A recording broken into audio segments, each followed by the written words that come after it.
Shabbat Shalom a todos. Shabbat Shalom. Hoje vamos falar sobre a Parashá Shoftim, que significa juízes. Nós vamos falar muito hoje sobre autoridade. Nós vamos falar muito hoje sobre questões legais que permeiam a nossa vida, tá?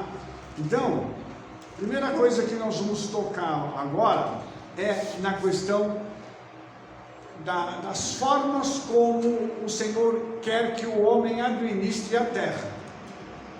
Como é que Ele quer que nós administremos as nossas cidades?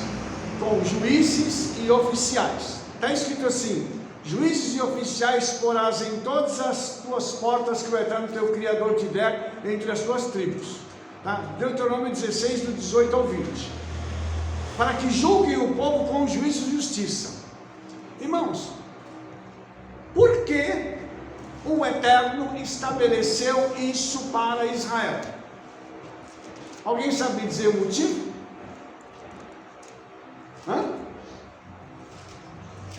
Moisés tirou isso de onde? Fala para mim. Dos céus. Eu queria que você entendesse o seguinte: tudo que tem na terra tem no céu primeiro. O que tem esse modelo de gestão que tem aqui na terra foi o Senhor que instituiu isso no Olam Rabá, no mundo vindouro, e aí Ele vai trazer esse modelo do céu para a terra, para que nós possamos então, através dele, trazer a justiça e o juízo para o meio do povo. Entendendo uma coisa: o povo deve ser julgado com justiça. O que é justiça, irmãos? Justiça é um padrão ético baseado na Torá, no qual nós precisamos seguir. Por exemplo, todas as vezes que nós vamos falar sobre algum assunto com alguém, porque aqui o julgamento vai vir sobre uma pessoa só quando ela cometeu um pecado, um crime. Os irmãos concordam? Se a pessoa não tiver pecado, não tiver crime, não precisa ser abordada pela justiça. Inclusive, o Rabino Shaul diz que a Torá, ela foi dada para quem? Para os transgressores. Se não tivesse transgressão, precisava de Torá? Os irmãos entenderam como que isso aqui é interessante? Isso aqui só vai ser estabelecido porque o povo precisava aprender um padrão para poder conviver na terra e não pecar. Porque todo pecado atrai sobre si morte. Toda pessoa que peca e não se arrepende carrega um jugo de morte. A morte não é instantânea na maioria das vezes, mas ela vai abrindo precedentes para que aquela pessoa possa então estar conectada com as trevas, de forma que ela não mais consiga se livrar, gerando assim a morte eterna. Por isso tem aqui os juízes, oficiais e juízes, ou juízes e oficiais. Quem que é o juiz? É aquela pessoa que recebe a causa, ele vai fazer a análise dos fatos e vai entregar o veredito para um oficial de justiça, e ele vai cumprir. Então, veja bem, muitas vezes, irmãos, quando uma pessoa comete um pecado, uma iniquidade, o Eterno não vai punir aquela pessoa, ele vai colocar na mão de um oficial de justiça.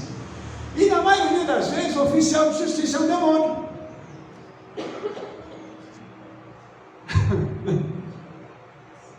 E aí, como é que a gente faz? Eu não sei se você entendeu o que eu acabei de dizer. O inferno não tem autonomia para trabalhar. Ele trabalha debaixo do mandato do Eterno. Por favor, entenda isso. E nós não vamos falar aqui de premiação agora, nós vamos falar de justiça, porque o texto requer isso. E ele diz que não se deve torcer o juízo. o culpado não pode ser inocentado e o inocente não pode ser declarado culpado. Porque quem faz isso perverte a justiça. E perversão é uma coisa terrível, porque perversão é uma coisa maligna. Vamos parar para analisar o que está acontecendo no nosso país e no mundo. Hoje em dia, o certo é dito como errado e o errado é tido como certo. Hoje eles querem inventar um padrão e fazer com que as pessoas sejam obrigadas a viver debaixo daquele padrão. Eu estava lendo uma coisa interessantíssima. O Parlamento Europeu, mês passado, baixou uma resolução que eles foram analisar a questão do casamento entre pessoas do mesmo sexo. Ok? Fizeram uma análise daquilo e eles chegaram a uma conclusão: não é família, e portanto ele não é validado pelo Parlamento Europeu. Isso saiu a reportagem, irmãos. Então isso significa que eles reconheceram que um casamento só pode ser realizado entre um homem e uma mulher, para se formar uma família. Não adianta alguém querer impor que família se faz de outro jeito. Isso é perverter a justiça e perverter a criação. Então aqui, os juízes, eles não podem julgar de forma parcial e nem podem receber presentes. A Torá chama isso de suborno. Você imagina, uma pessoa vai julgar alguma causa e o outro chega e fala assim: olha, eu mandei um presentinho lá para sua casa. Para que ele mandou aquele presente? O juiz, quando olha para ele e fala assim: ele me deu um presente, eu vou ser obrigado a pagar o presente. Não pode, irmãos. Então, a Torá diz que esse suborno, ele cega até os olhos dos sábios, além de cegar o juiz. Então, há uma necessidade muito grande de se seguir a justiça.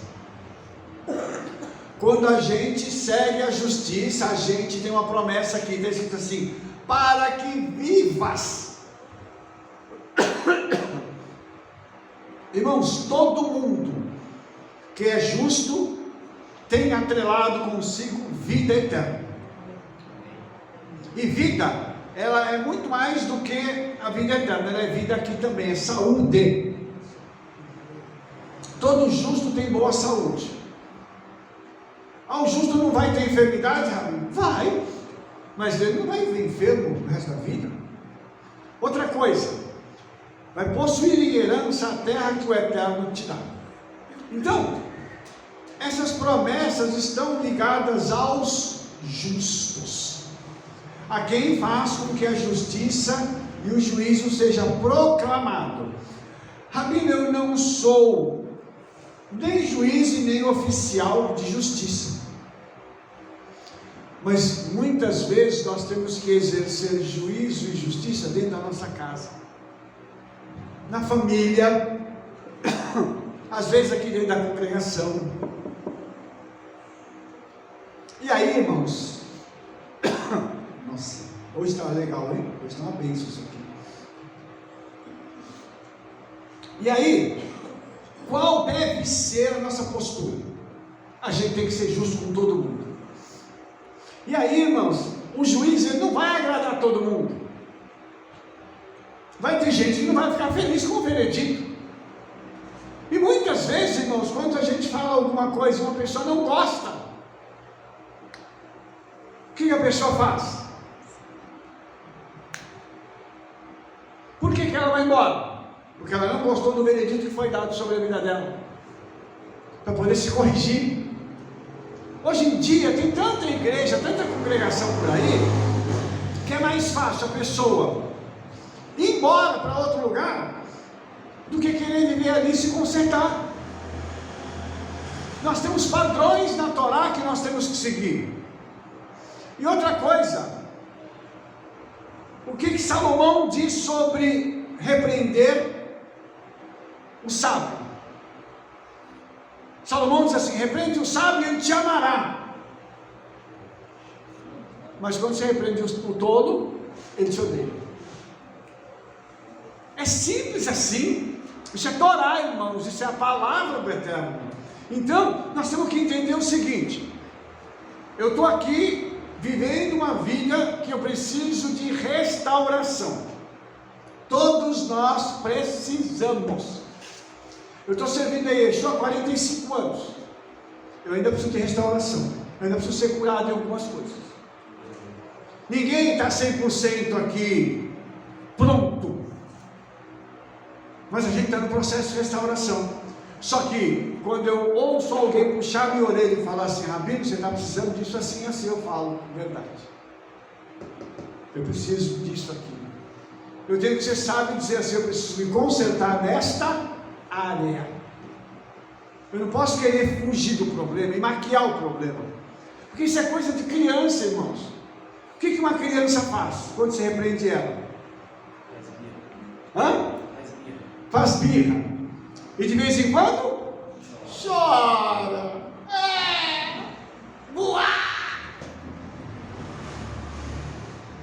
E por quê? Porque ela não quer aceitar a correção. Por isso, irmãos, nós precisamos entender isso aqui. Toda correção é para a vida. Toda vez que meu pai e minha mãe me corrigiam, eles quiseram o meu bem. E quando eu não ouvi, eu me dei mal. Apanhei demais por não ouvir meu pai e minha mãe. Então hoje, eu estou aqui como pai de vocês. Se precisar, vou corrigir. Baruch Hashem, que a congregação é muito obediente. A gente não precisa corrigir, né? A gente pode elogiar os irmãos sem ter necessidade de usar a vara, né? Não precisa usar a vara, aqui a gente só usa a boca para poder elogiar Baruch Hashem, né? Então, quando nós entendemos que o céu produziu um padrão, e o Senhor entregou esse padrão para Moshe e diz assim: faça com que esse padrão se espalhe por Israel. Por quê? Todas as cidades deviam ter pessoas que estavam habilitadas para julgar. Isso significa que cada um de nós, homens que aqui estamos, precisamos estar habilitados para julgar. Algumas vezes nós vamos ser obrigados a ter uma dupla função: juiz e oficial de justiça, porque a gente às vezes vai ter que julgar e vai ter que chamar a pessoa, repreender a pessoa e dar a correção para ela. Mas é necessário fazer quando há uma ocasião. Nós não podemos repreender uma pessoa sem uma ocasião. Aí você vai desgastando o relacionamento. Por isso, irmãos, que levando isso para um outro lado, a Bíblia fala sobre a mulher, um tipo de mulher que a gente precisa orar para não ter aqui entre nós, nunca. A mulher rixosa. O que é mulher rixosa? Fala no microfone aí para mim, me ajuda aqui, vai. Briguenta. Ô meu pai, quem aguenta uma mulher briguenta? Misericórdia. Olha só que coisa terrível. Então, nós podemos orar e pedir ao Senhor para nos dar mulheres sábias, não mulheres briguentas. Irmãos, outra coisa,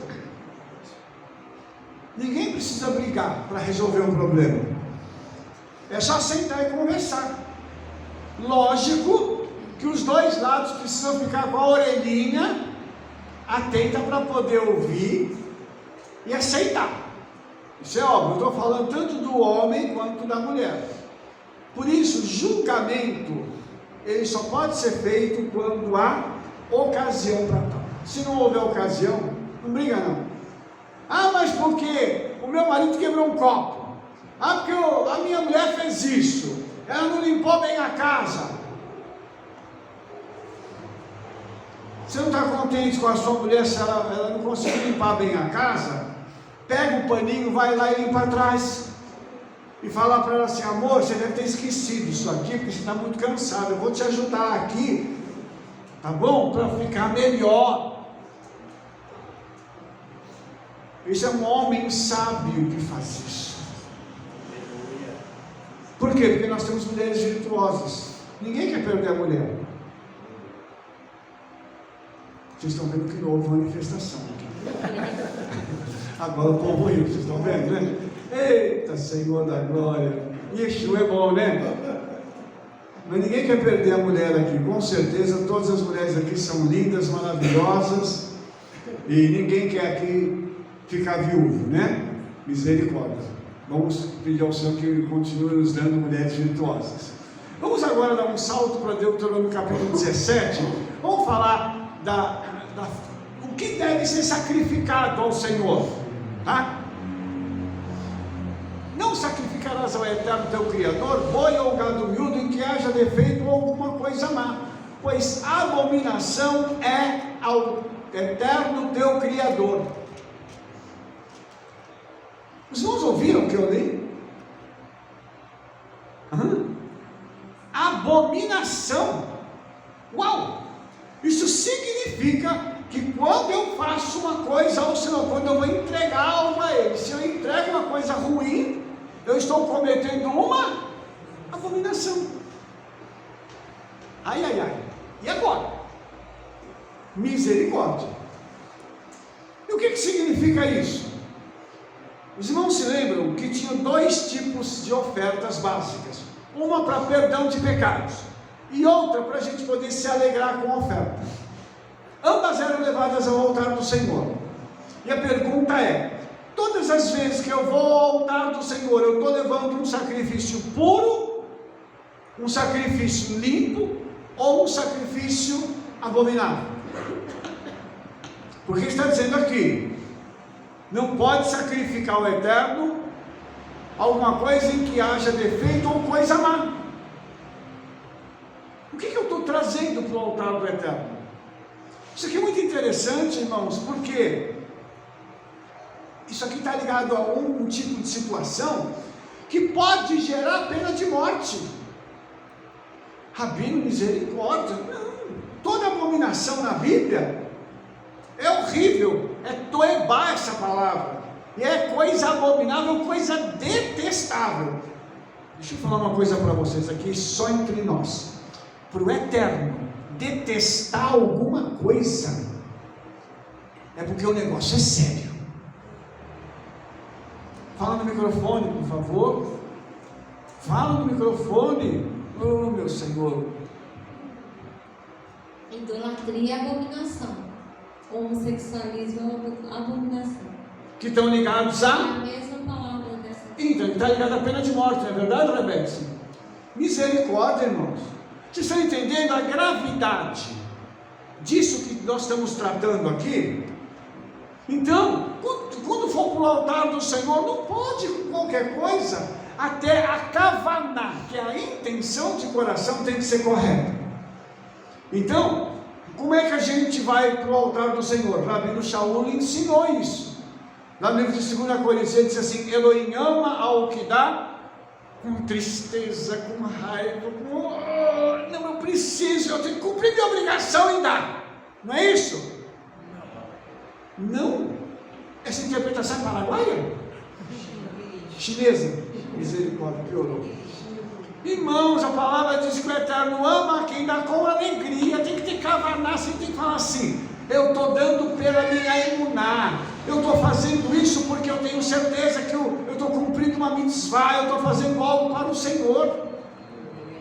Então, esse tipo de ação, de atitude, é que vai gerar em mim a aceitação do Senhor. Eu tenho que me lembrar, irmãos, que tudo que eu levo para o altar tem um significado. O altar, ele é um local onde tudo que é colocado nele gera um resultado.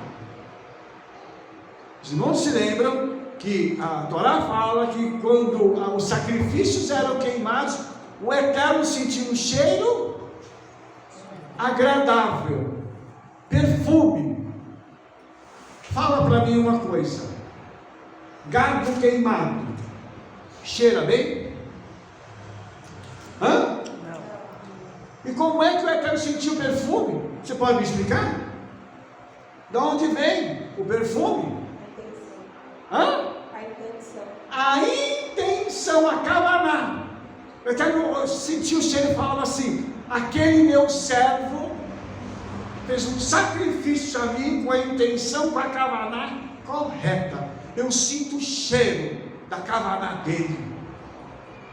Oh meu Pai, você está entendendo onde eu quero chegar? As nossas ações precisam gerar esse cheiro na presença do Senhor, para que nós tenhamos condições de olhar e falar assim: gente, o que eu estou recebendo de volta é algo extraordinário. Por quê? Porque as minhas ações são corretas. Toda vez que eu faço a coisa certa, eu gero um resultado na eternidade que se materializa no mundo físico. Eu não preciso enfiar as mãos pelos pés, correr para cá, correr para lá. Basta obedecer, e a obediência, quando ela é repetida, ela vai gerando um padrão na eternidade. Lembra? Daqui a alguns dias é Rosh Hashanah. Sendo Rosh Hashanah, nós vamos ter uma mudança no azar do mundo. E o que eu falei para vocês ontem? Eu disse assim: nós estamos nos preparando para o próximo ano. Por quê? Porque nós já semeamos o ano passado o que nós vivemos hoje. Até a nossa parnassá, que é o nosso sustento, vai ser definido agora. E como é que eu defino o sustento do meu próximo ano? Plantando nesse ano aqui, para que o Eterno possa dizer assim: eu preciso dar um sustento maior para ele, porque ele está correspondendo aqui com mais. Os irmãos entendem isso? Então toda essa movimentação no céu depende da minha ação e da minha kavaná aqui na terra, para que eu possa gerar na eternidade algo diferente. Então, o que eu falo para os irmãos? Qual que é a nossa prerrogativa agora? Vamos deixar tudo zerado para Rosh Hashanah. Vamos entrar zerado com o Senhor, sem dívida, sem problema, sem nada com ninguém. Vamos pedir perdão para quem tem que pedir perdão. Vamos entrar em Rosh Hashanah limpinho. E aí o Senhor vai entregar para a gente um decreto para o nosso ano, recheado de coisas tremendas. Para isso acontecer, toda a minha ida ao altar tem que ter um significado, uma kavaná correta. Hoje você vai ao altar até da sua casa. Quando você vai dar seu dízimo, sua oferta, você faz isso às vezes até com o celular, não é verdade? Você já vai estar fazendo com a kavaná correta. Não, eu quero fazer isso porque eu quero cumprir a mitzvah, eu quero ajudar na obra do Senhor, porque eu quero ajudar as coisas poderem andar e melhorar. A kavaná correta gera o resultado correto. Aleluia. Pegando esse conceito, na época não tinha Torá, porém esse conceito você encontra ali com Abel e Caim, né? A intenção de um foi boa, do outro não tão boa. A minha pergunta esse conceito vem dos céus, e como que a Torá não nos dá essa pista, né? Ela não nos dá, mas pelo jeito ali eles estavam aplicando esse conceito, esse princípio, né? E da onde que eles tiraram assim? Onde que veio? Assim foi dos céus. Então, de que forma? Tua pergunta é muito boa, Ramon. Olha só, Caim e Abel, quem disse para eles que o sacrifício eles deviam levar para o altar? Quem ensinou? Adão.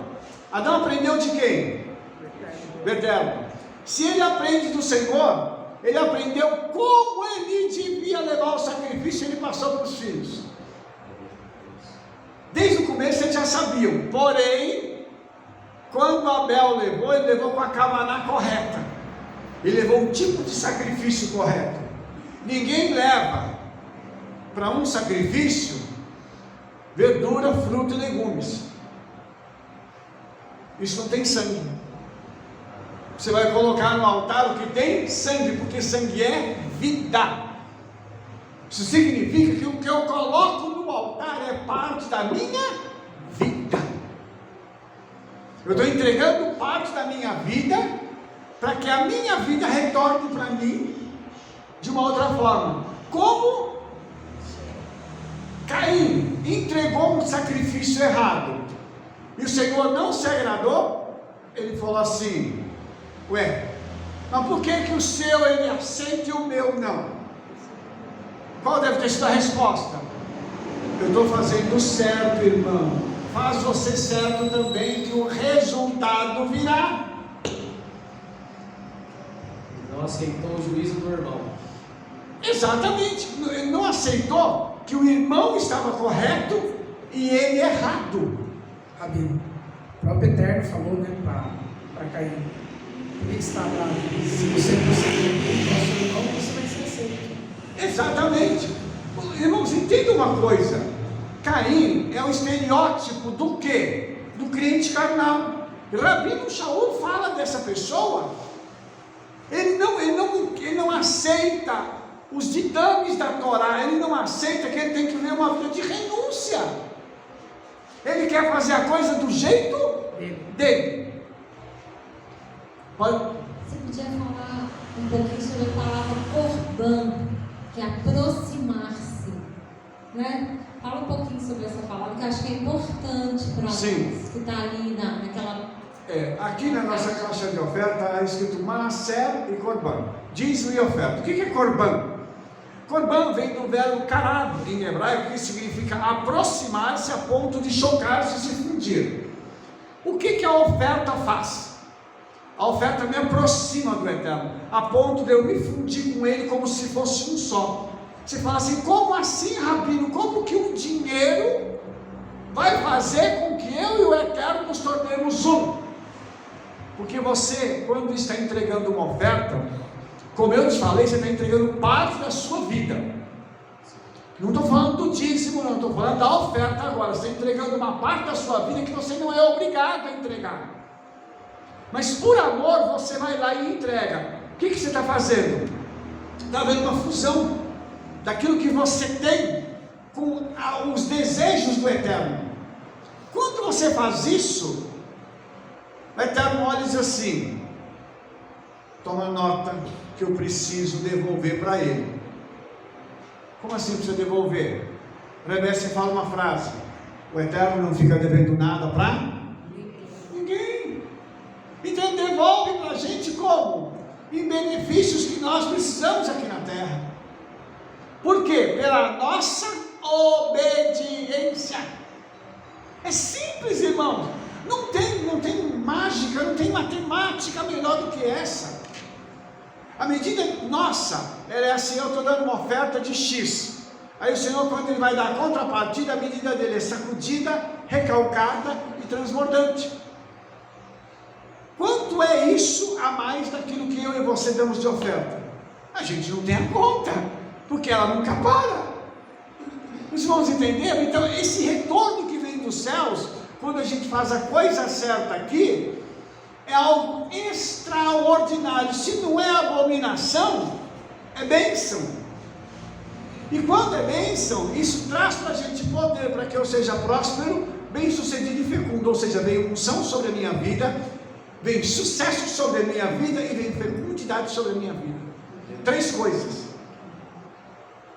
Lembrando que toda vez que a gente fala de bênção, né? Tem 8.000 promessas na Bíblia e 613 leis e mandamentos. E quando você divide 8.000 por 613, o resultado dá 13, alguma coisa. Vamos deixar o picadinho para lá. Significa, cada vez que você obedece um mandamento, você recebe 13 bênçãos. É pacote, irmão. O Senhor não trabalha no varejo, Ele só trabalha no atacado para nós. Você quer coisa melhor do que essa? Por favor. Por isso é importante nós entendermos esse princípio. Por que o Senhor coloca isso aqui na paraxá que está falando sobre julgamento? Entende isso aqui, irmãos. Por que está na paraxá que fala sobre julgamento? Para que eu não precise ser? Pegou? Pega isso. Entenda isso, que chique que é quando o Senhor entrega isso para mim e para você. Rabino, para finalizar minhas dúvidas, faz muito tempo que eu tenho essas dúvidas. Caindo ali na hora de fazer a oferta, eu sempre tive dúvida se ele errou em dar verdura, ofertar verdura, ou se ele errou duas vezes, em dar verdura, que era para ser a vida, né, um animal, e não deu o melhor da verdura. Se você pegar ele, não dá nem o melhor da verdura. Então, ele pode ter errado duas vezes. Essa é a minha dúvida. Se realmente foi isso. Então, vamos lá. O texto diz que ele ficou com o semblante descaído. Primeiro, ele fez uma oferta errada. E se ele ficou com o semblante descaído, foi porque a intenção do coração dele não era pura. Ele errou então duas vezes. Errar uma já é complicado. O cara errar duas, misericórdia. Ele fica bravo. E ficou bravo com o Eterno. Quando o Eterno falou, ele... Eu faço essa pergunta porque nos dias de hoje, trazendo isso, nós não, creio que nossos irmãos aqui não vão passar por isso, mas pode cair nessa mesma falha, por assim dizer, né? Exatamente. Do jeito errado e ainda errado com a intenção errada. Então, é uma coisa que eu tinha. E isso é uma coisa, Ramon, que é muito preocupante, porque isso demonstra a dureza de coração da pessoa. Porque assim, a pessoa é ensinada, ele recebeu direto de Adão, que ouviu do Eterno, do Criador. Então você imagina que ele recebeu de uma fonte limpa. O pai não tinha o que esconder. Isso, na minha opinião, ele falou para os dois filhos igual. Entendeu? Se ele deu instrução para os dois filhos igual, não tinha como errar. Mas um, que era Caim, virou e falou: não, vou fazer desse outro jeito aqui. Eu acho que o meu pai falou um negócio muito certo. Eu vou fazer do meu jeito aqui. O Criador vai receber, tá bom? Você está entendendo? Então esse aqui é o problema. Nós temos que entender a intenção da Torá, que é trazer para a gente uma diretriz, um guia, para mim e para você andarmos num caminho, e através deste caminho nós possamos alcançar aquilo que o nosso coração deseja, que é uma coisa simples, e vem para nós através do quê? Só da nossa obediência. Eu não preciso criar nada, eu tenho um manual de instruções, é só seguir o manual.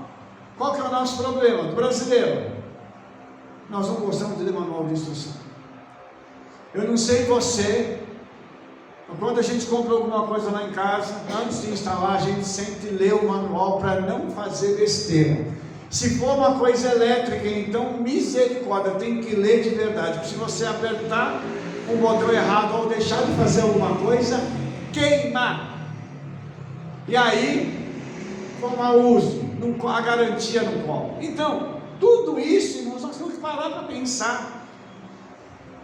Nós hoje somos uma geração inteligente que tem acesso à informação, mas nós temos que parar para absorver a informação. Uma coisa que é linda, quando a gente pega, para ouvir, escreve, chega em casa, repete, aí vai assistir de novo. Por que nós gravamos a paraxá em vídeo? Para que você, semana que vem, possa assistir de novo e falar assim: puxa vida, eu perdi aquele detalhe, mas agora eu peguei o detalhe e eu quero incorporar para a minha vida, porque essa é uma paraxá para a nossa semana. Entende isso? Então tudo isso, irmãos, é algo que nós precisamos parar para ter essa inteligência emocional, para que as nossas emoções possam estar em linha com a palavra do Senhor. Quer ver uma coisa aqui? Logo depois disso ele fala sobre alguém que faz mal aos olhos do Senhor com idolatria, tá? Os próximos versos vão falar de idolatria, e ele fala sobre apedrejar esse homem ou esta mulher, mas isso vai ocorrer como? Por boca de 2 testemunhas ou 3 testemunhas será morto o que houver de morrer, por boca de uma só testemunha não morrerá. Vamos parar aqui primeiro, irmãos. Pode-se fazer acusação contra alguém? Pode, desde que tenha 2 ou 3. Quem que é a testemunha? A pessoa que viu. A pessoa não viu. Ah, porque o fulano me falou, então você não é testemunha. Você não viu, você não é testemunha. Ah, porque o fulano me contou, continua não sendo testemunha. Tem que ser testemunha. Para ser testemunha, tem que ter visto. Para que essa pessoa possa ser condenada. E aqui é pena de morte. Quem é que vai executar a pena de morte? Está escrito aqui no texto. Está escrito assim: as mãos das testemunhas serão primeiro contra ele para matá-lo, e depois as mãos de todo o povo. Assim tirarás o mal do meio de ti. A testemunha que viu o crime, o pecado, que levou à pena de morte, essa pessoa então será o primeiro a tirar a pedra. Lembra quando aquela mulher, lá no livro de João, foi pega em adultério e levaram ela para Yeshua? Você lembra da frase que Yeshua diz? Quem não tiver pecado, atire a primeira pedra. Ele estava se referindo a quem? A quem testemunhou o adultério. Alguém atirou a pedra? Por que ninguém atirou a pedra? Porque não tinha testemunha. E outro detalhe, só tinha ela. Cadê o homem para matar o homem junto? Os irmãos estão entendendo isso? Não se pode fazer acusação contra ninguém se não tiver testemunha. Hoje é muito comum fazer acusação contra as pessoas sem testemunha e sem prova. Ah, eu ouvi falar que fulano fez isso, e vai lá e fala. E acaba com a vida e com a reputação da pessoa. Mata a pessoa. Mata. Sem prova. E sem testemunho. Vocês estão entendendo isso? Então, como é que o Senhor enxerga isso? O inocente, ele vai ser inocentado. Mas quem se levantar para matar a pessoa com falso testemunho, isso aqui vai estar no final da paraxá, eu vou adiantar agora. Quem se levanta para matar com falso testemunho é morto no lugar da pessoa. Alguém se levantou para acusar você de alguma coisa injustamente? Se aconteceu, não se preocupe, porque essa pessoa não vai passar batido, ela vai morrer. Rabino, como assim? Vai morrer, está escrito aqui na Torá. Não sou eu que escrevi esse livro aqui. Minha função é dar aula e interpretar isso aqui.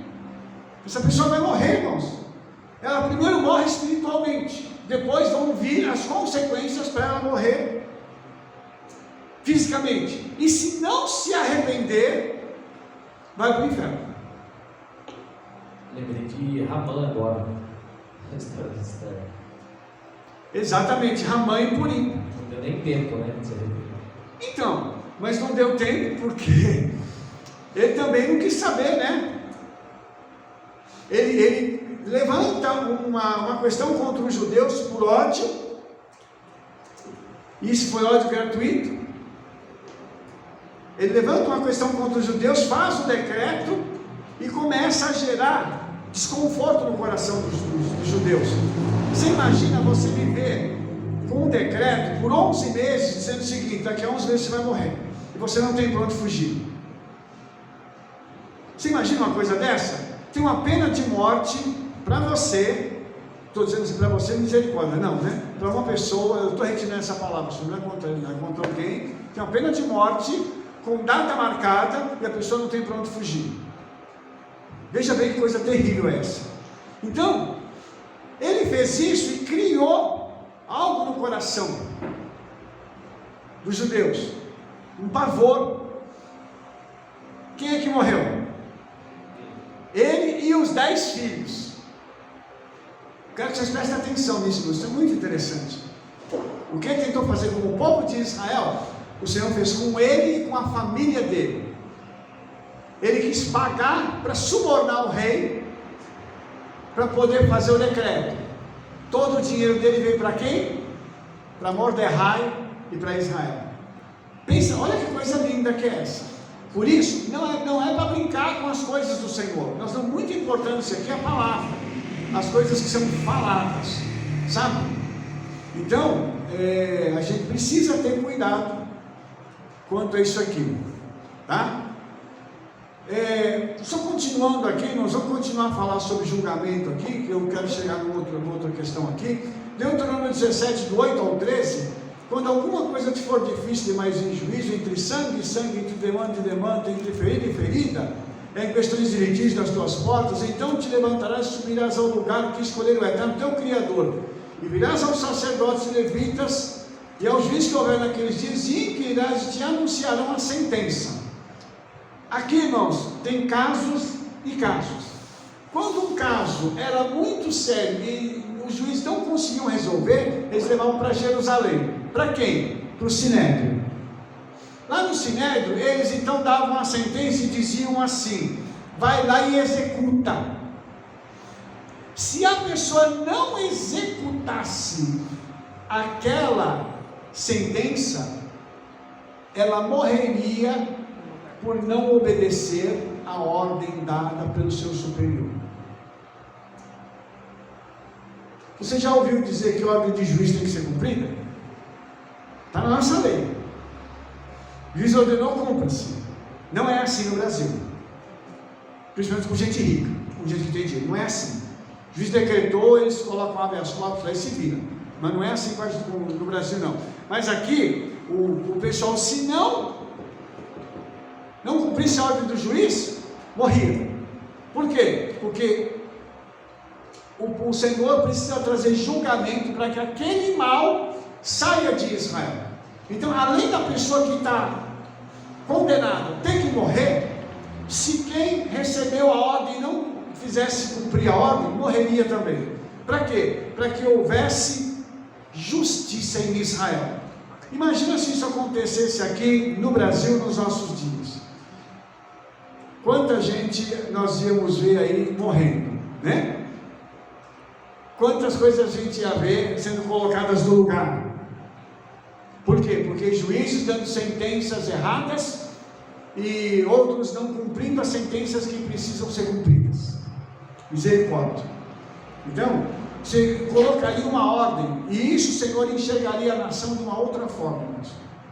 Porque isso aqui o Senhor instituiu para Israel, para que Israel pudesse ser visto como uma nação santa.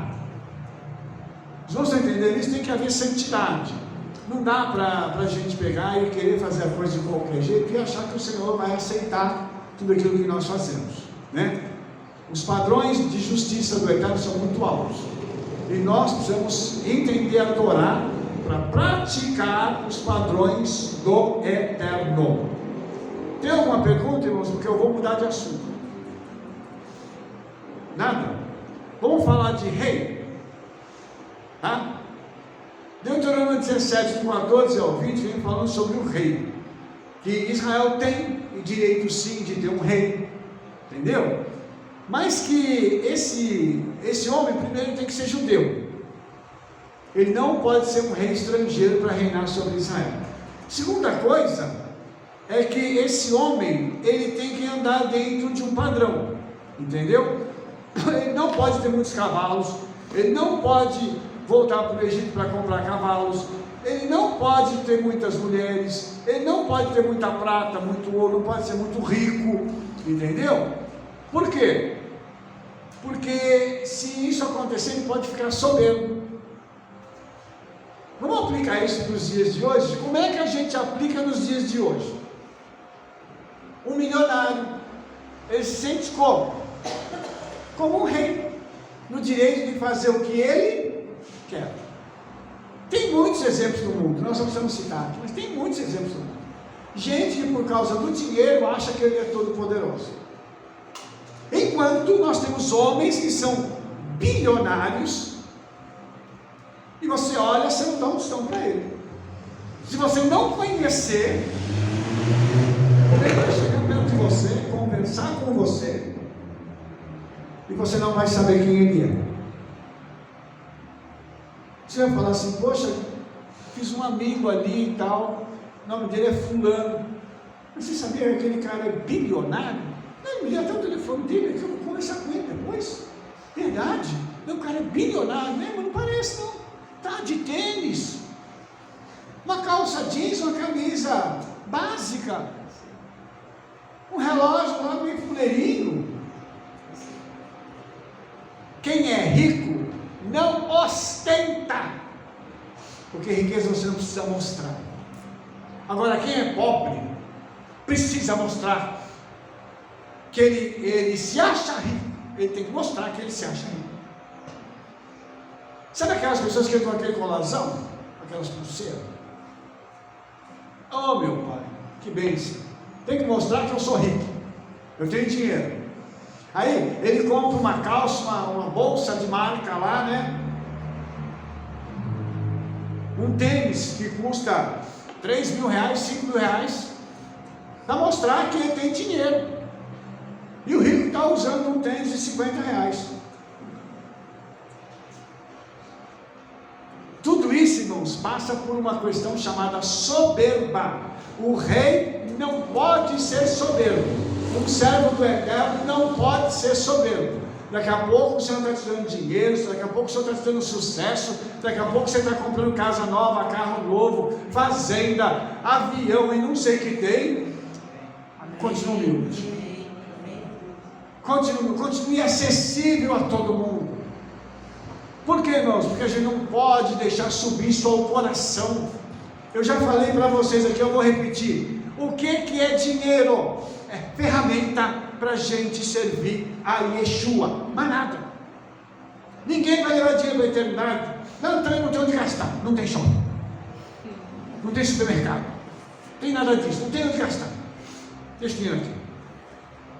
Outra coisa, não pode ter muita mulher. O rei podia ter quantas mulheres ele quisesse. Eu fico imaginando Salomão. Ele tudo que não podia fazer, Salomão fez. E era o homem mais sábio do mundo. E transgrediu tudo isso aqui. Era 300 mulheres, 700 concubinas, não era isso? 700 mulheres e mais de 1000 concubinas. Eu sei que o negócio assim era absurdo. Aí você imagina que se ele fosse conversar com uma delas, né, o ano tem 365 dias. Ele conversava com uma de manhã, uma tarde, uma noite. Ele só ia ver aquela mulher um ano depois. Ia dar saudade, né? Pelo menos ia ficar com saudade de Salomão, né? Oh, glória, né? Pelo menos a mulher ia ter saudade da gente, né? Oh, glória! Eita! Por favor, no microfone.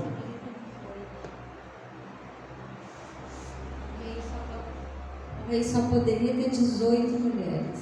Só? Só 18? Só. Então Davi, quando pecou, como Davi não precisava. Não precisava pecar, Ele já tinha as mulheres. Ele já tinha mulher, não precisava pecar, né? Outra coisa, irmãos, eu já dá trabalho. Só um pouquinho. Mas 18?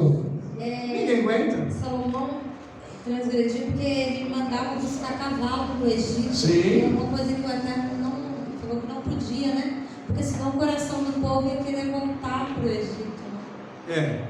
E outra coisa, irmãos, que é muito interessante, o que o rei devia ter?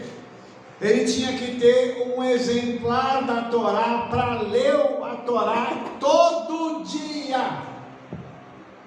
Agora eu te pergunto, para quê?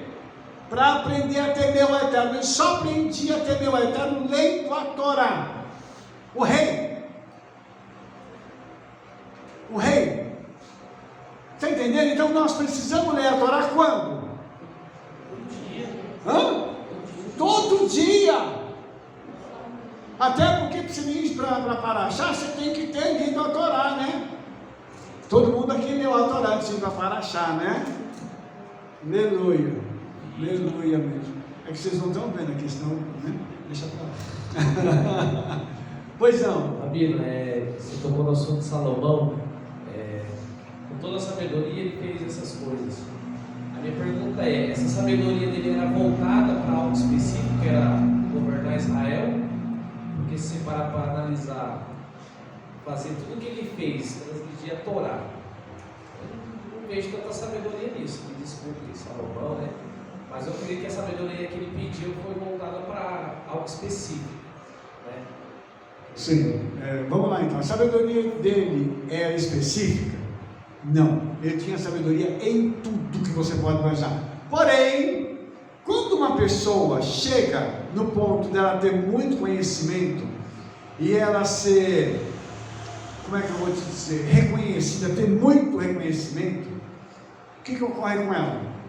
Ela acha que ela tem condição de fazer o que ela quer. Entendeu? Então você imagina o seguinte: ele tinha acesso a todo tipo de informação. Tudo que você tem de melhor no mundo, Salomão teve. Ele mandou buscar ouro aqui no Brasil, madeira, um monte de coisa veio para ele daqui do Brasil. Aí, como é que você absorve um negócio desse? Você tem tudo.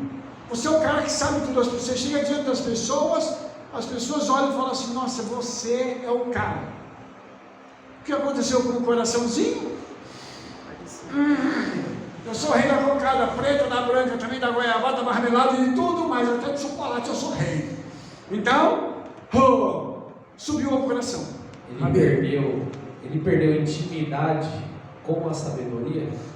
Não, ele perdeu a intimidade com o Eterno. Depois ele teve que recuperar. E ele coloca isso lá em Eclesiastes. Amigo, na verdade o senhor falou aí que eu ia falar, né? Que na verdade Salomão ele vive 3 períodos da vida, né? Primeiro, quando ele adquire a sabedoria, por conta de toda a mentoria que ele recebeu de Davi, né? Davi instruiu ele nisso. E aí, quando ele acumula toda essa riqueza por conta da sabedoria, sobe na cabeça. Tem historiadores que dizem que a fortuna de Salomão nos dias de hoje seria em torno de 4 trilhões de dólares. Que nem o homem mais rico do mundo jamais chegou perto disso. É verdade. E depois em Eclesiastes ele reconhece, né? Depois ele desfruta disso de uma forma exacerbada. E lá ele reconhece no final que tudo foi vaidade. Então ele volta, né? Acaba se arrependendo ali de tudo que ele fez. Né? É verdade. O pastor Marcos falou uma coisa interessante aqui, irmãos, que a fortuna de Salomão era tão grande que não tinha no mundo ninguém igual a ele. Hoje não teria ninguém igual a ele. Você imagina uma coisa dessa? A pessoa tem que estar muito tratada, né, pastor? Tem que ter um negócio assim muito bom no coração dela.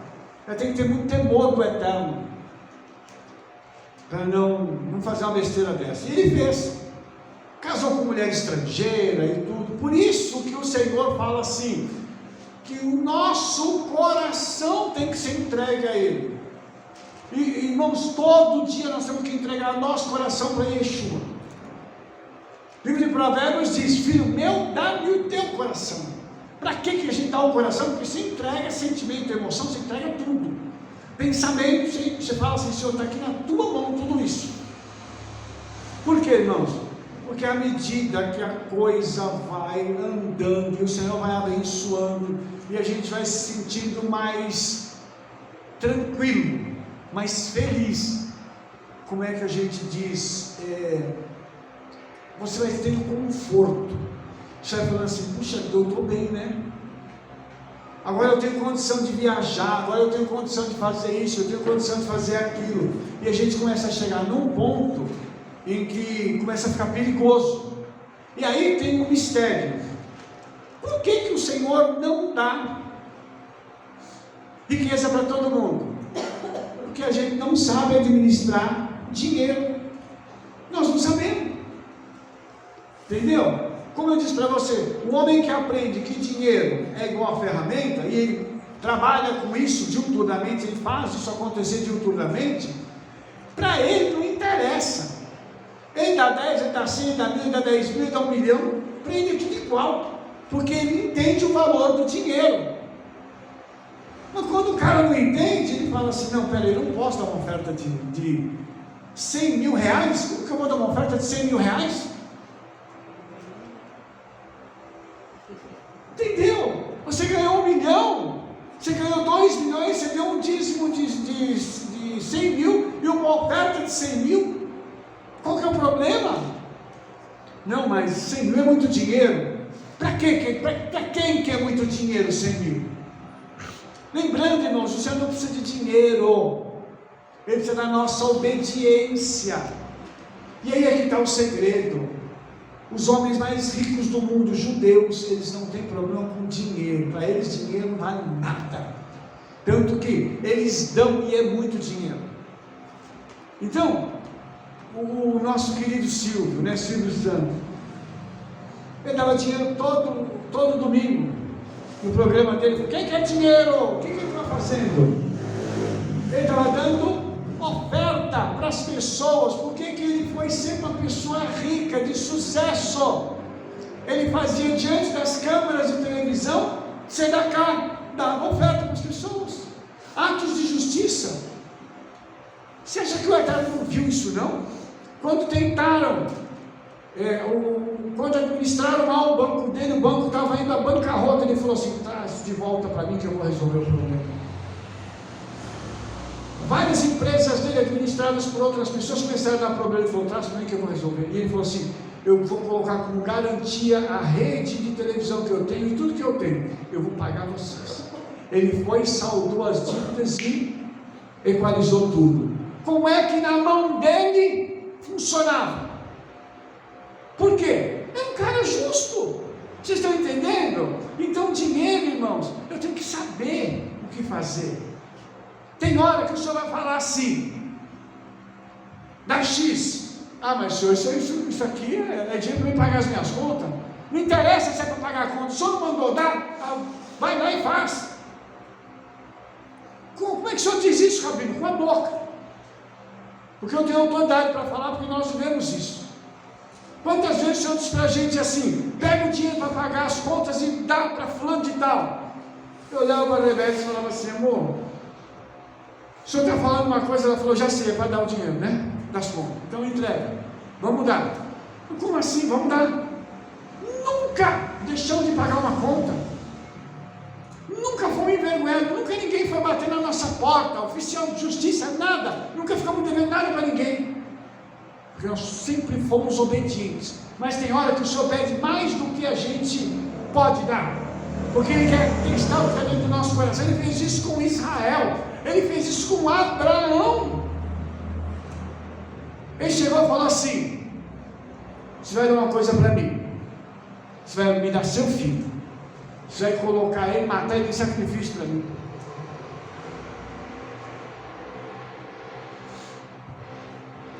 Leonardo, mataria uma das meninas? Difícil, né? Samuel? Ramon? Alessandro? Pastor? A gente não mataria não, irmãos. Não mataria. Ele falou assim, senhor, eu estou levando. O senhor mandou, eu estou levando. Ele era amigo, irmãos. Sabe o que é ser amigo? O amigo é aquele que não te deixa, ainda que você faça uma besteira muito grande. Ele vai estar lá para te repreender, mas vai estar lá para te acolher também, para te levantar. Isso é amigo. Se Yeshua não fosse nosso amigo, nós já estávamos mortos. Nós só estamos vivos que Yeshua é nosso amigo. Nós não somos amigos dele, não. Mas ele é nosso amigo. E nós somos tão traídos que a gente ainda pega e trai ele. Por isso, nós temos que entender o que é isso aqui. A riqueza do que tem aqui e que o que nós temos hoje para receber no futuro é algo tão glorioso. Eu digo uma coisa para vocês. Eu tive uma experiência dessa com o Senhor. Eu vi a mesa onde vai ser servido o banquete. tem uma cadeira lá que está o meu nome. Você acha que eu vou perder? Me ajuda. Por isso que eu não quero largar Yeshua de jeito nenhum, irmãos. Por isso que é bobagem a gente agora na última hora vacilar por coisa pequena. Nós estamos para ouvir o toque do shofar. Todas as pessoas que já tiveram experiência com Yeshua já foram arrebatadas de alguma forma. Entendem isso que eu estou dizendo? Você ir até o céu e tem as coisas celestiais é algo diferenciado. Pois não, Fábio, interessante isso, sobre a intenção do coração, do cavalhar. Eu trabalho por conta, né, não sabe disso, e hoje quase perto de terminar o pôr do sol, eu pararam, e aí começou, no aplicativo, começou a dar mais dinheiro, triplicou, até que ficou até 5 vezes mais. Eu falei, senhor, puxa, mas agora eu tenho que parar, que o negócio começou a multiplicar, né? Aí eu coloquei no coração e falei, senhor, mas acho que o mais importante é obedecer ao Senhor. Se é da tua vontade que eu vou, estava bem longe de casa, eu vou para casa, prepara uma viagem daqui que eu vou direto para casa. E eu geralmente coloco destino, não, é uma viagem que vai ter tal lugar e eu vou próximo. E eu não coloquei. E engraçado que justamente naquele momento saiu uma viagem bem pertinho de casa. Eu entendi que, aleluia. Ou seja, a intenção do meu coração seria melhor se eu obedecesse até naquela hora e não deixasse a ganância por dinheiro que eu ia ganhar naquela hora, eu falasse mais alto. Que deu vontade, eu confesso, deu vontade. Eu falei, senhor, não posso ficar mais um pouquinho? Eu falei assim, fica mais um pouquinho, que agora que começou a ganhar bastante, né? A corrida começou a multiplicar. Aí veio isso no meu coração, né? Qual que é a intenção, qual que é o seu desejo do coração? O que é mais importante para você? Sim. Eu falei, não, senhor, você deve ficar à vontade. Se dá tua vontade, eu vou embora e encerro por aqui. Eu acho interessantíssimo como isso é poderoso quando você aplica pela fé. E você tem toda a razão, como essa palavra é poderosa. Porque quando o Espírito Santo falar para você assim, para, e vai para minha casa para me buscar, o resultado você vai ver. Você acha que hoje estava muito bom, mas amanhã, quando você começar a trabalhar, você vai ver o que o Senhor vai fazer. Por quê? Por causa da sua obediência. Irmãos, vale a pena obedecer, irmãos. Vale a pena. Por isso que quem tem experiência com o Shabat, sabe como é que é isso. Sabe como é poderosa essa função do Shabat. Entendeu? Então vale a pena a gente fazer isso. Mudando de assunto de novo. Vamos falar sobre os sacerdotes levitas. Deuteronômio 18, do 1 ao 8. Eles não terão herança no meio dos seus irmãos. Por isso eles vão viver das ofertas queimadas, dos dízimos. Tá? O que é herança, irmãos? Herança aqui em hebraico é nahalá, que significa uma herança física. Eles não teriam herança física, ou seja, não tem uma tribo, a tribo deles não tem um local para que eles possam residir, dizer assim, esse aqui é o lugar da tribo de Levi. Vocês lembram que cada tribo ficou em um lugar em Israel, e cada tribo então se tornou um estado em Israel. Tinha o estado de Judá, o estado de Dan, o estado de Benjamim, Asher, tá? E etc, Issacar. O estado de Levi era onde? Pulverizado entre todos eles. Eles não tinham herança. Você sabe de uma coisa? Quem trabalha na obra não tem herança. É engraçado isso, né? O Senhor tira daquele que é colocado para trabalhar na obra o direito dele poder ter uma empresa, dele poder ser funcionário. Por quê? Porque o Senhor separa aquela pessoa para a obra. E ele diz assim, os meus filhos vão me sustentar. Tem muita gente que não gosta disso. Eu estou falando aqui, os irmãos sabem que existe um grupo de pessoas aí colocando na internet que os rabinos, que os pastores, os apóstolos, nenhum deles tem que ganhar. Inclusive não precisa dar dízimo, não precisa dar oferta, a opinião desse povo que está aí. E a gente sabe que eles querem descaracterizar a palavra do Senhor. Entendeu? Aí a pergunta é, quando você pega o Rabino Shaul, ele diz assim, que aquele que trabalha seja o primeiro a desfrutar. Como a gente ensinou aqui, quando um sacrifício era levado para o altar, tirava a parte do Senhor e a parte do sacerdote. Se o sacerdote não come a parte dele, o sacrifício não é válido. Você entendeu? Então, todo dízimo e a oferta que você dá, a gente tem que desfrutar, porque senão o teu dízimo e tua oferta não são válidos. Aí o que o Senhor faz para a tua vida? Abençoa. Você bota a mão no negócio e puf. Aí você pensa em receber algo, aquilo chega na tua vida. Alguém que te devia tinha 1 milhão de anos.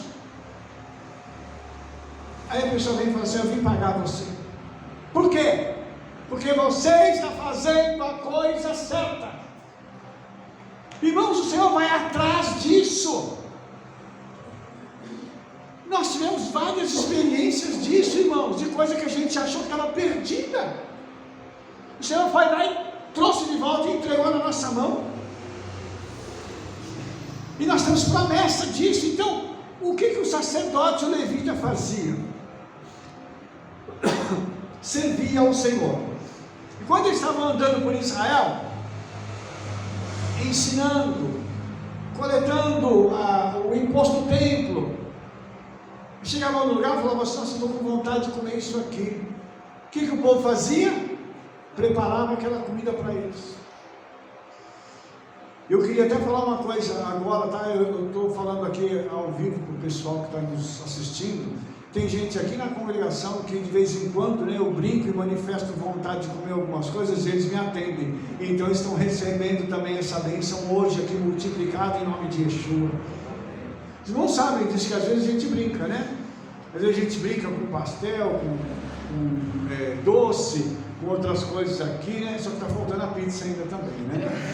Então, mas o pessoal atende, sabe, irmão? Você que está nos assistindo aqui, e eles vão receber essa bênção, porque está escrito aqui na Torá sobre isso, de atender o desejo do coração do sacerdote e do levita.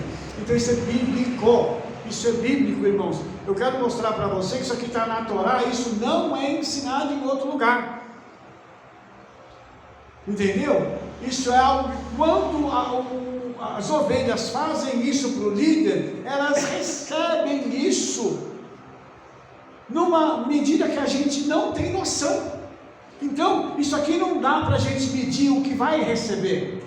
Mas quando se faz, a gente faz de novo com a kavaná correta, com a intenção de coração. Então isso aqui é uma coisa muito interessante que está aqui nas Escrituras, para que a gente possa aprender a viver a palavra em plenitude, a cuidar daquelas pessoas que estão cuidando de você. Alguma pergunta, irmãos? Porque eu vou mudar de assunto de novo. Então, amigo, isso é tão importante porque se parar para analisar, os levitas, se ele fosse encarregados de outras funções, de trabalhar no caso, eles entregariam menos na obra do Senhor. Então, às vezes, não entende o quanto é importante, o pessoal fica pensando no financeiro, né, que o líder ou o sacerdote vai receber, mas esquece, né, que se ele tiver uma outra função, um pastor, um rabino tem que trabalhar em uma empresa, ele vai entregar menos para a obra, vai entregar menos para as ovelhas e vai ter menos bênção. Tipo, é uma coisa tão simples, porque ele não vai ter tempo, porque só tem 24 horas. Então é tão abrangente isso, é sério isso, que às vezes nós focamos no financeiro, mas esquece que tem muito mais por trás, entendeu? Bênçãos que o dinheiro não compra, né? O tempo dedicado vai trazer isso. Então acho que é interessante enfatizar isso. É verdade, Ramon. Você falou uma coisa certa, a dedicação de quem está na obra, né? A dedicação. E a gente sabe que a gente vem aqui, por exemplo, ministrar a Torá, é a semana inteira estudando. E nós não conseguimos comprar o rabino, né? Não acompanha, né? É vídeo, então. Porque a semana inteira. Nós trabalhamos recente que às vezes não dá conta. Eu às vezes eu vejo o vídeo do rabino cortando cabelo. Dependendo do meu cliente, se for um irmão da igreja, eu coloco lá. Entendeu? Tem vezes que não dá. Dependendo da minha carteira de empresa, eu não coloco.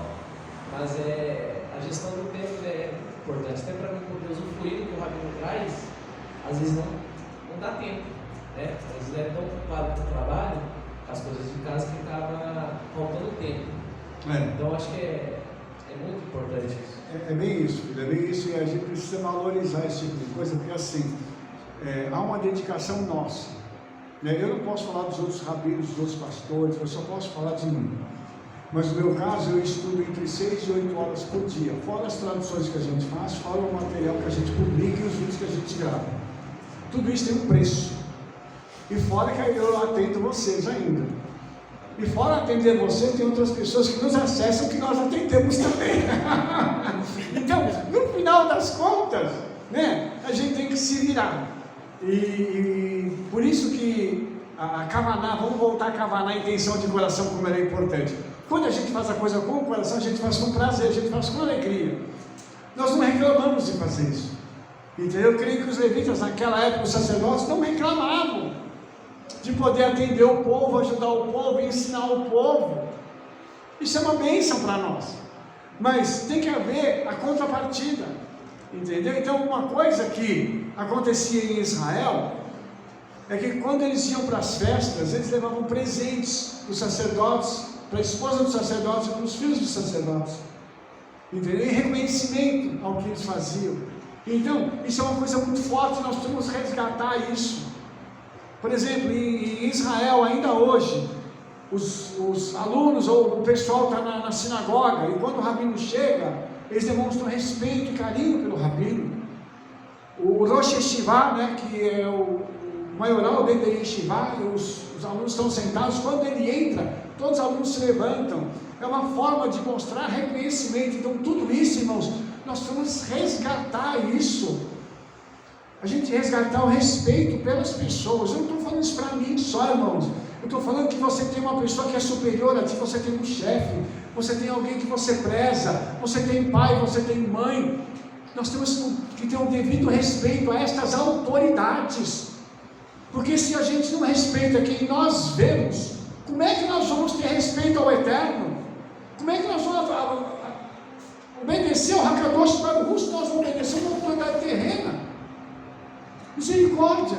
Por isso tem que ter esse padrão. A gente tem que falar assim: Senhor, coloque isso na minha cabecinha, faz descer para o meu coração tudo isso em nome de Yeshua. Irmãos, deixa eu preciso caminhar aqui para que a gente possa chegar num ponto aqui que eu preciso chegar na Paraxá. Eu vou até dar uma passada aqui adiante, tá?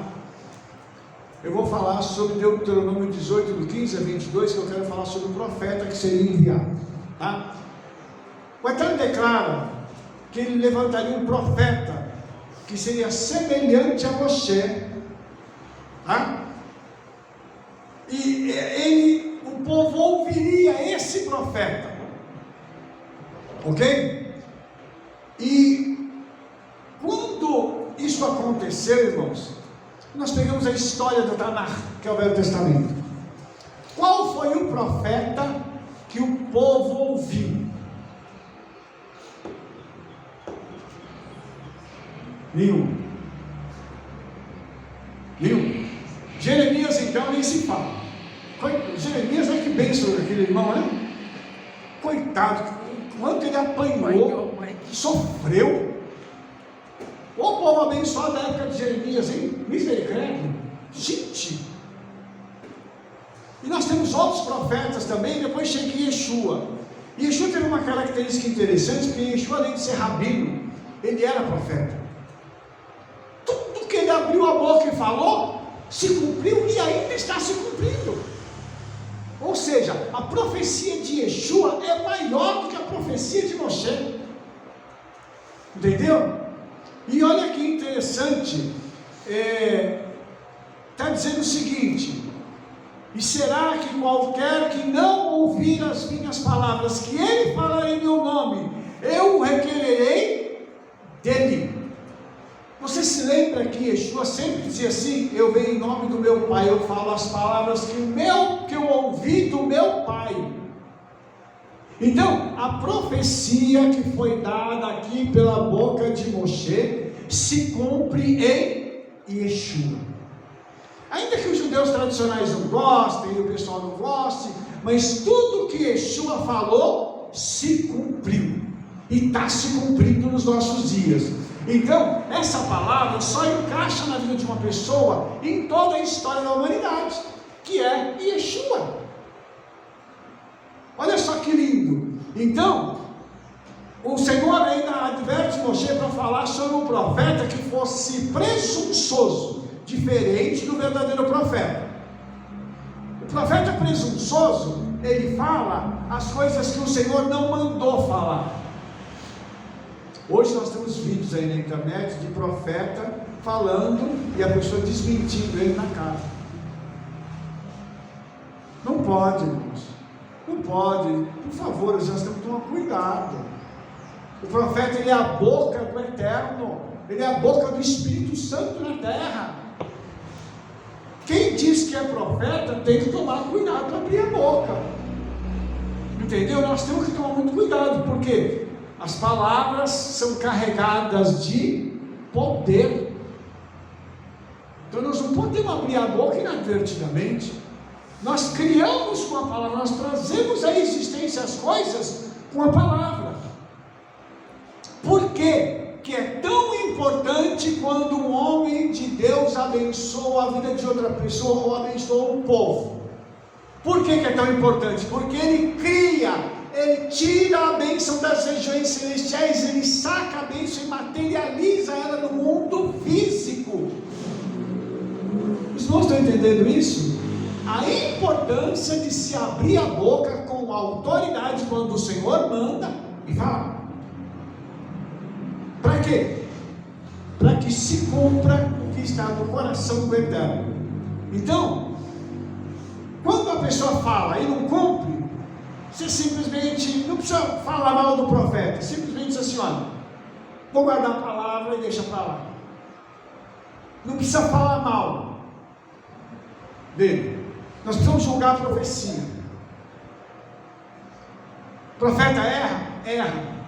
O profeta erra sim. Tem profeta que erra. Então, o problema às vezes ele não está num dia bom. Agora vai matar o profeta por causa de uma palavra que ele falou que não se cumpriu? Difícil também, né, irmãos? Então vamos tomar cuidado com isso também, para que a gente não cometa também uma injustiça contra uma pessoa, sabe? Por favor, para a gente não ter problema aí, em nome de Yeshua. Eu só quero também falar uma outra coisa aqui, irmãos, sobre o vingador de sangue aqui, quando ele fala das cidades de refúgio, né? Que tem em Deuteronômio 19, de 1 a 8 também, que vai falar sobre o homicida, né? Que ele foi, uma pessoa foi com alguém cortar uma árvore, estava com o machado escapou, o cabo do machado, a cabeça do machado escapa, bate em alguém e mata uma pessoa. Ele tem que ir para uma cidade de refúgio. Ele não teve a intenção. Na nossa lei a gente chama de dolo, né? É o dolo para matar, é a intenção que a pessoa foi lá, ela planejou e matou. É diferente do que está acontecendo aqui na Torá. Essa pessoa não teve intenção, aconteceu. Ela pegou uma ferramenta e aquela ferramenta produziu, levou uma outra pessoa a óbito. Às vezes a gente vê em construção civil, o pessoal constrói um andaime e às vezes dá uma falha, alguém cai do andaime e morre.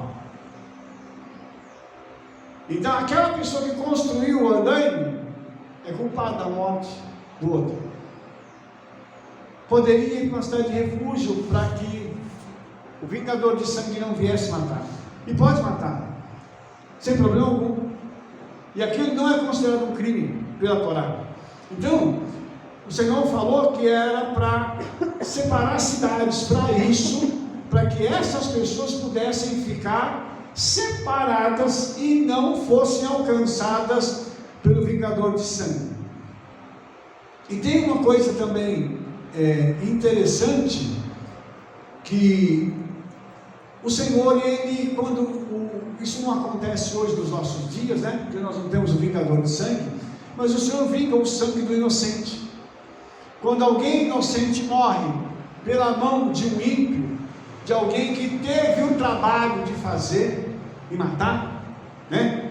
Até eu quero mostrar uma coisa para os irmãos que eu acho muito interessante. No final dessa paraxá, tem um versículo que fala que se alguém morrer numa cidade, num local, e não se souber quem matou, o pessoal que está nas cidades mais próximas, os anciãos são chamados para fazer um sacrifício. Eles vão sacrificar um animal e dizer que eles não são culpados daquele sangue.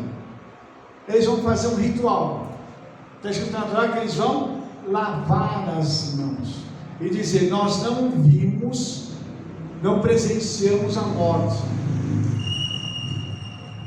Os irmãos se lembram de uma outra ocorrência dessa que foi o contrário disso em alguns aspectos, também ligado à morte de alguém? Pilatos. Os irmãos lembram disso? Só que Pilatos, a Torá diz que não sabia quem era o autor da morte. Pilatos condena Yeshua, ele pega e lava as mãos, dizendo que eu estou livre do sangue desse justo. Ele viu, autorizou, e agora ele quer estar livre? Como assim? Ele foi contra o princípio da Torá. Os irmãos estão entendendo isso? A Torá fala de uma morte que não tem o autor, não se acha o autor. Aqui na Brit Hadashah, quando Yeshua está para ser morto, tem o autor, tem a pessoa que vai levar ele para a estaca de execução, vai pendurar ele. Tudo está bem documentado.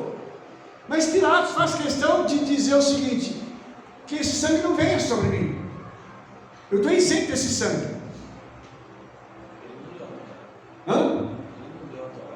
Não leu a Torá?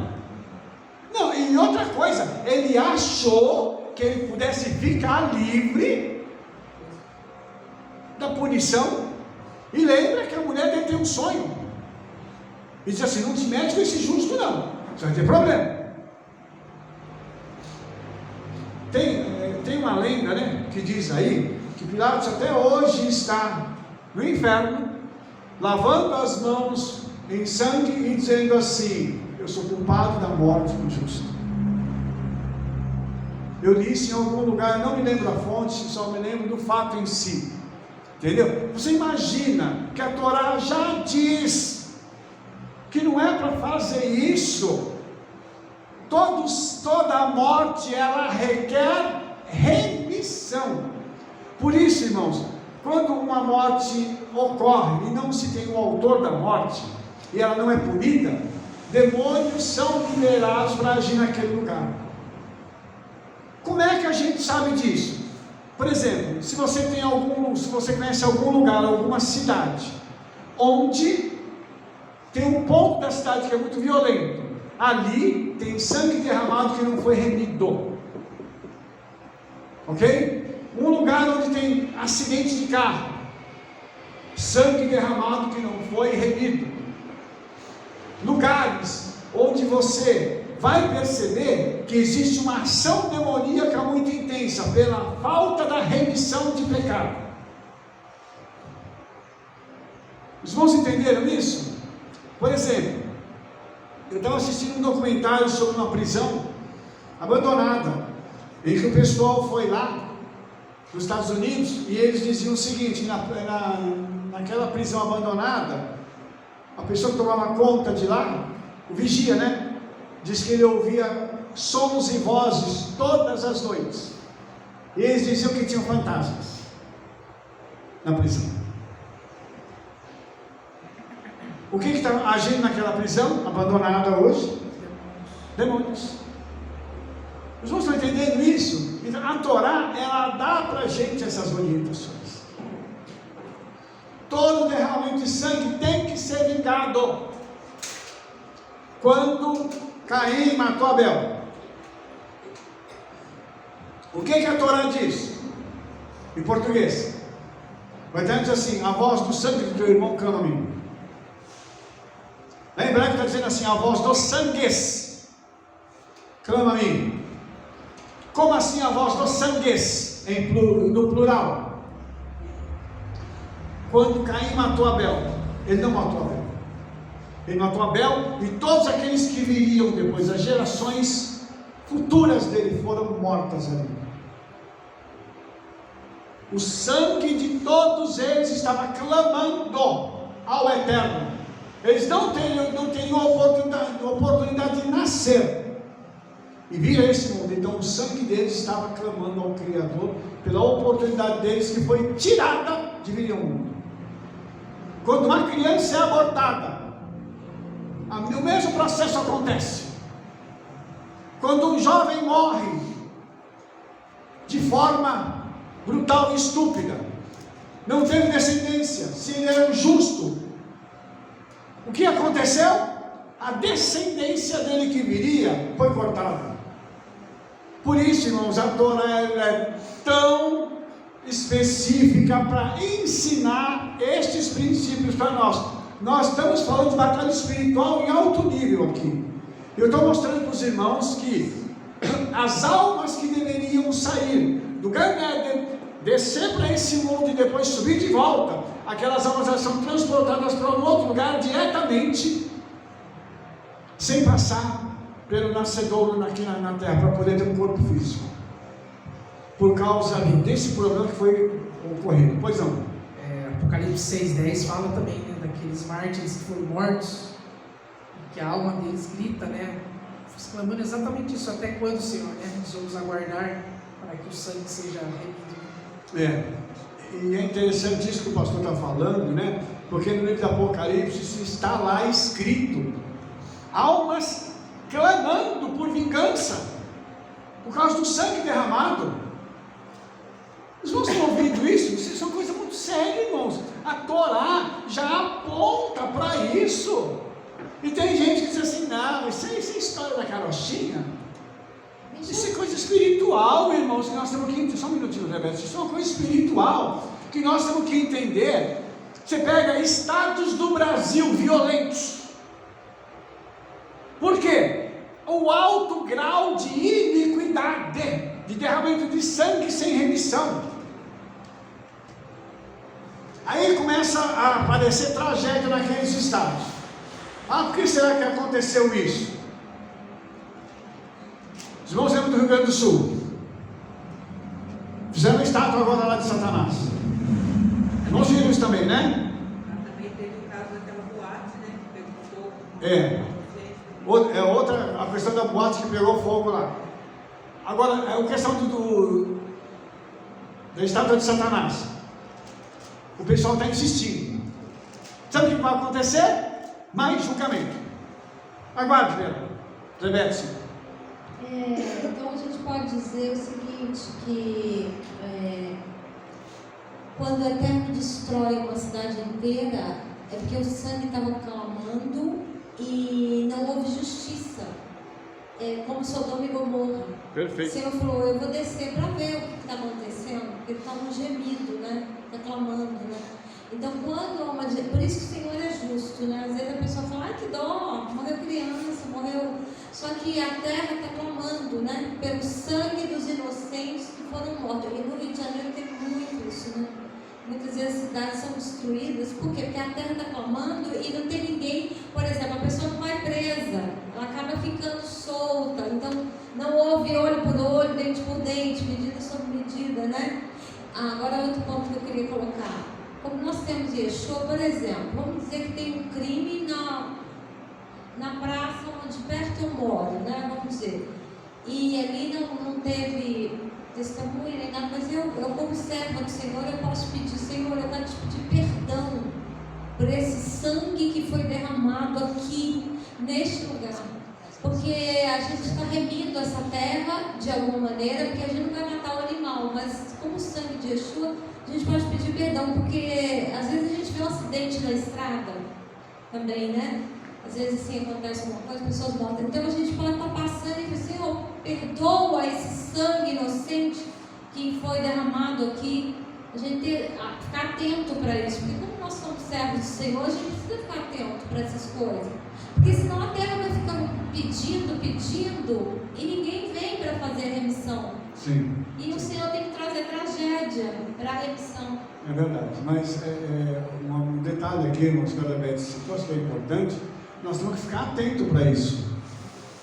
Porque as coisas estão passando, a gente não está vendo. Por exemplo, A Europa precisa de salvação. Nós precisamos que a Europa seja salva. Está acontecendo tragédias na Europa, ninguém está sabendo disso, ninguém está vendo isso. Na Espanha está acontecendo uma tragédia, em Portugal, na Alemanha, tragédia silenciosa. Está havendo uma invasão espiritual nesses países e ninguém está fazendo nada. Vocês vão entender? Então tudo isso, irmãos, nós como crentes, nós temos que ter discernimento. Por isso, uma das coisas que nós precisamos orar para que o Espírito Santo nos dê, se chama discernimento de espírito, para a gente olhar para uma situação e falar assim: opa, isso aqui não é só físico, isso aqui tem um caráter espiritual elevado, e nós precisamos fazer alguma coisa, como a Rebeca disse, se colocar na intercessão por aquilo. Isso é a última pergunta, depois eu vou terminar. E quando não é um sangue inocente que foi derramado? Aí não tem o que fazer. Não, né? Não. Quando alguém age com vingança, por exemplo, alguém fez algo contra a pessoa e a pessoa se vingou. Sim, aí não tem o que fazer, porque o criminoso, ele vai ser punido de uma forma ou de outra. E é uma coisa interessante, porque assim, nós não temos como punir um criminoso, nós não somos a lei, mas o Senhor, Ele é a lei. Então, às vezes, quando um criminoso não é punido pela lei deste mundo, o Senhor arruma uma forma de punir. E como a Rebeca disse, quando isso sai do âmbito pessoal e vai, por exemplo, num bairro, um bairro inteiro é destruído. Por quê? Porque a maioria das pessoas ali eram o quê? Iníquos, pecados que se repetem e não há arrependimento. Entendeu? Então, toda vez que não há arrependimento, esse pecado tem que ser julgado, e o tribunal celestial envia então uma forma de punir esse pecado e de haver a morte. Isso vai acontecer, isso custe o que custar. Tem gente que morre de forma assim que você fala: mas como que a pessoa morreu assim? Nós vimos a morte do jogador de futebol. Ele passou mal de repente. Ele tinha saúde excelente, passou mal de repente, morreu. Como assim? Havia um juízo contra a vida daquele homem. O tribunal celestial mandou executar, e quando ele estava exercendo a profissão dele, jogando bola diante das câmaras, aquilo aconteceu. As pessoas olharam e ninguém viu que era julgamento. Eu estou falando hoje que era julgamento. Você está entendendo? Então deixa, quando for uma pessoa que é ímpia, não tem o que fazer, mano. Nós não temos o que fazer, do que o ímpio, ele não vai ter misericórdia, ao contrário do justo. Por quê? Porque o ímpio, ele é avisado, ele não quer se curvar. Como ele não quer se curvar, no momento que o eterno então diz assim: acabou? Agora vai vir o juízo contra a sua vida, e morre.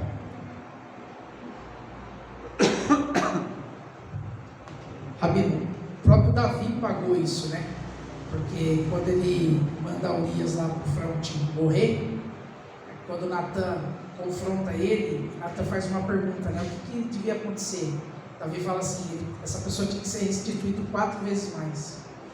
E aí quando Natan fala: é você, né? Ele rasgou lá, se arrependeu. Mas ele, com a palavra dele, ele se comprometeu, né? Porque ele perdeu 4 filhos. Exatamente. Ou seja, ele mandou o sangue de inocente, né? E aí ele pagou com 4 mortes também, pela própria palavra dele, né? Provérbios fala isso, que nós somos escravos daquilo que falamos, Provérbios 6. É verdade. Aquilo que a gente fala, a gente se compromete. É verdade, pastor. Inclusive, a criança que vai nascer, né? Que ele engravida, né? A mulher de Batseba, né? Isso. Aquela criança morre. Que morre. Já é a primeira perda que ele tem. Por isso, irmãos, por isso é o seguinte: justiça. Justiça é um negócio tremendo. E o Eterno, Ele julga justamente, como a Rebeca falou, quando você vê alguma coisa acontecendo com alguém, e você sabe que aquilo não é tratamento, você vai entender que é punição. Diferente é de provação. Tratamento eu chamo de provação. Pedro diz que nós seríamos provados, para sermos aprovados. O ímpio, ele não é provado, ele é punido, é diferente.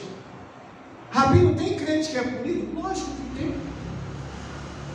Tem gente que não quer se arrepender, tem gente que não quer se curvar diante do Senhor, aí tem que ser punido. Vai fazer o quê? Ouve e Essa é uma verdade que poucos querem dizer. Mas nós estamos aqui para falar tudo o que precisa em nome de Yeshua. Amém. Amém? Você que nos acompanhou até agora, muito obrigado por estar aqui. Nós nos veremos na nossa próxima Paraxá com mais novidades e muita coisa interessante para acontecer. Nos vemos no nosso próximo vídeo. Shalom, shalom, shavuot tov, toda rabá.